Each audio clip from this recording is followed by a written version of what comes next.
Alright guys, so we got the first place deck profile from Locals. It's Swordsoul, it is the new version, and it's actually interesting because we haven't had this on the channel before. So, you want to say anything at the start? Shoutouts to Rob, shoutouts to Reese for lending me the Starlight for the flex, and let's get into the profile. What were your matches though? Matches today. So first match was against Dragon Maid. I 2-0'd that person. Nothing really to say about that match. Match 2 was the Swordsoul Mirror. Come out on top due to the Monster Reborn in Bakatai. Match 3 was against Despia. We had a little bit of trouble during the floor ruling, but when the ruling was resolved, ended up by winning the game. Game 4 was against Dragon Link, which I just sat there with cards that said if you banish, I'm going to banish your field, pretty much, and couldn't play around it. And then Game 5 was against Flunderies. And you just won all of them, damn. Alright, well, let's see your deck profile then. Alright, let's get into the main deck first. You've got your standard lineup, you've got your 3 Moe, your 3 Long One, and your 2 Tai. Standard Swordsoul lineup. Yeah, nothing really to say, everyone's playing that lineup at the moment. 3 Ecclesia, great going second. If you see it going first, it's not really the best, but now because you run the halq line, it's a tuner for that, so it's pretty good. But obviously we're playing Swordsoul Tenyi, so our Tenyi lineup is 3 Ashoda, 3 Adara, 3 Fashuda, and the Water. I run 10 because I play 40 cards and I want to open at least 1 or 2 because any of the Tenyis and this is full halq combo because this is a tuner. Any of the Tenyis and E-Telly is full combo. The Tenyis are just good in the grind, good with Explorers, and I like it because it gives my Graves resources. People cut this so many times today. This come up because it's the level 4. Because like say if they Ghost Ogre you and you have Vessel in hand, they Ghost Ogre your Moe and you only have the token. Most sorts of players they're stuck, they can't play because they don't play this. Okay. And then we've got obviously the Despot. You don't want to draw it. I draw it a couple of times, but he comes in, he gives you so much plays. So you run the Despot because we're running a road on. Hand trap wise, I run 2 Ghost Ogre. I took advice from Rob. 3's too clunky, and because it's a once per turn, you don't want to draw that many, so 2's enough. 1 for your draw, 1 for your E-Telly, that's how I work it out. Ghost Ogre is amazing in this format, especially to do with the Brave Engine against this deck. Just Ghost Ogre, I feel like is a must. 3 Ash, I'm still enjoying Ash. Just for like the Flunderies matchup and just Ash Blossom like road deck stuff. Wouldn't Imperm be better than if it's just for the Flunderies matchup? Was this just for anything? Triple Imperm as well. Oh, okay. So I run 8 hand traps. Technically I should see 1 in my opening hand, and then I believe it's a 33% chance to see 2. So that's, I only run 8. I've seen builds that run like 45 cards and 10 hand traps. I'm a guy that loves to run 40 on the dot, 41 out of push. But yeah, going into the spells, you've got Triple Swordsoul Emergent, staple, standard. If you're searching for your Swordsoul cards, you want to see it. And it actually, the Affecting Grave that people don't use a lot, that I've been starting to use now, to reduce my my Tai or my Moe by 1, to go into Yazi, then Baxia, has come up a lot today. And the Monster Reborn, you're sick in the head if you're not running 1. Searching it and doing the Tai combo in between your combos is just too good. I don't understand why people cut it. For the sort of the Tenyi spells, I'm running 2 Vessel, with 2 Circle. I don't like the other Dragon spell. It's good with Moe, but if you don't have it with Moe, it seems to be useless. And this plus any Tenyi is full combo to halq. 3 E-Telly, 3 tuner, literally anyways. And when I get into the side deck, I side Gamma, so you can side special Gammas off there instead, which is funny interaction because if you side in Gammas and you have a Yazi on the field and you E-Telly into Gamma, you can synchro into a Chao Feng, and Chao Feng will lock your opponent out using Dark Monsters, which actually come up today, and then 1 Blackout. And that's it for the main deck. I really cut anything. At my locals, there's not really no one playing Scythe, so I'm very fortunate in that. If there was like people that started to play Scythe, I would have to cut some cards and put in droplets, and that's about it. I think that's the only thing I would change. But for my locals, this is fine. But if I go to regionals, I'd probably take out the ash blossoms and put in droplets. Going into the X deck, we have 2 monk. I'd love to play 3, but I can't actually find the room for 3. So I only play 2 monk at the moment. And then we got obviously your Halifabrax and your Auroradon combo. Pretty standard. I feel like this is the best way to play the deck at the moment due to Protoss getting banned. I've seen people try to go back to the DPE engine. I just don't think it's worth it. I'd rather more synchros, and because you are a synchro deck. Getting into the synchros, for the Yangzing synchros, you run 1 Yazi, 2 Baxia, 1 Chao Feng.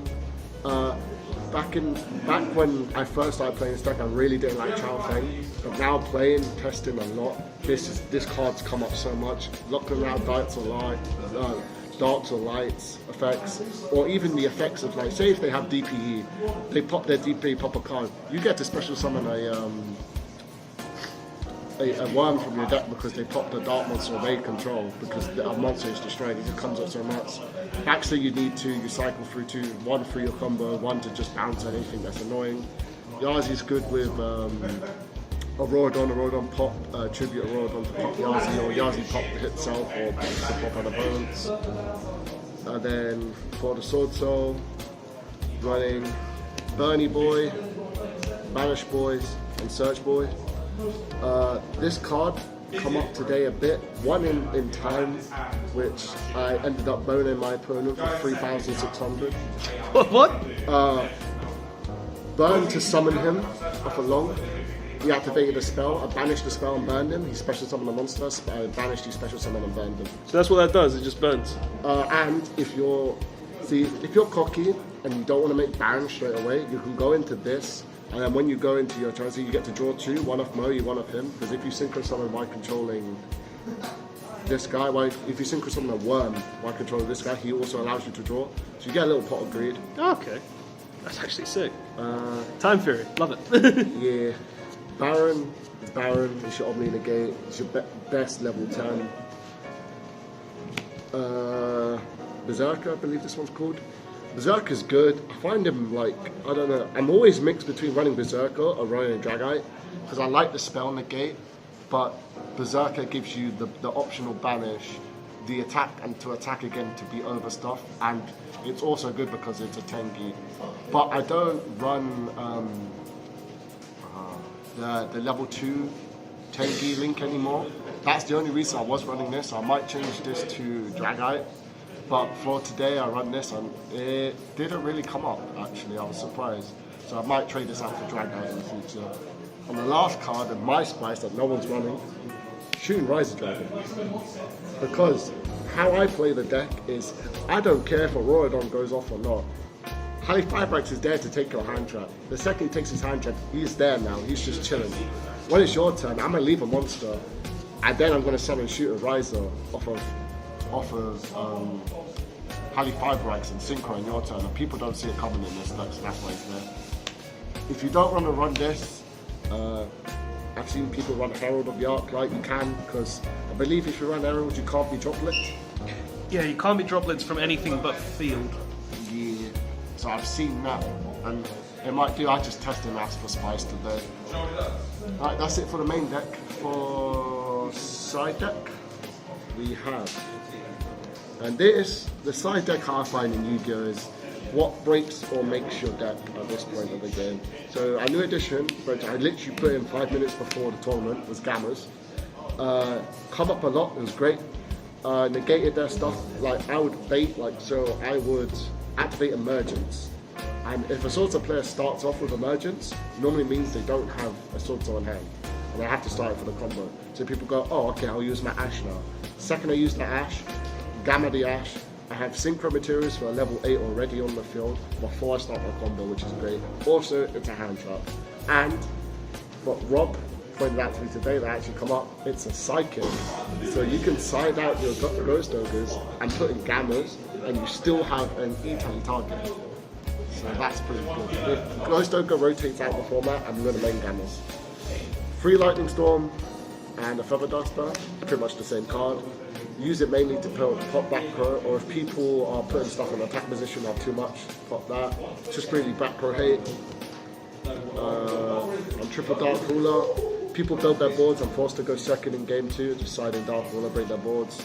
Mainly I have board breaks in the side. Then triple evenly match, again, breaking boards. That's what I built my side deck to do. Because how I'm thinking is if I'm siding, it means I'm normally going second. I need what cards to break boards, and a red people as the final card. Okay, so clearly you put a lot of thought into this, and you've been testing it, you've been trying it, and you did well. You came first, and I'm assuming you're taking this to the regional that's coming up in 2 weeks. Maybe. My only question is there anything you've changed? Like, what is it perfect? Do you think there's anything? I wouldn't call it perfect. With this deck, I feel like it's scenario based on what cards you run. And I've seen people run every card you need for every scenario, but then your deck's 47 cards, and I've seen them brick. I did not brick today at all, and that's what I really enjoyed, because I do not like playing my deck and then bricking with DP engine cards or thingy. With this deck, you can hardly ever brick. If you're bricking because your whole hand is somehow 5 hand traps. And if you've got 5 hand traps, your opponent ain't playing the game. So it's fine. And people see like the hand traps as bricks if you're going first. What you've got to realise is, my hand traps are tuners. Therefore, they're not bricks because they're engines for halq bricks. And yeah, that's the only thing I would change, I would say, is I find it, I would need to cut something in the sides for Lanciers, because when I play against Thunderies or when I play against like other decks, I feel like I need Lanciers now. So I'll probably side deck Lanciers and take out Evenlies, and then for the extra deck, I'm probably going to take out Berserker and put Drag out in, but that's about it. Okay. Well, you definitely put a lot of thought into this, and you want to open your prize packs. Yeah, so I guess if you want. We can do that, see if you can put anything good real quick, and then we can end out the video. So go on, pull a Starlight Rare on camera. It hasn't happened on my channel yet. It's a super. It's a Nordic Super. It's unfortunate. Go again.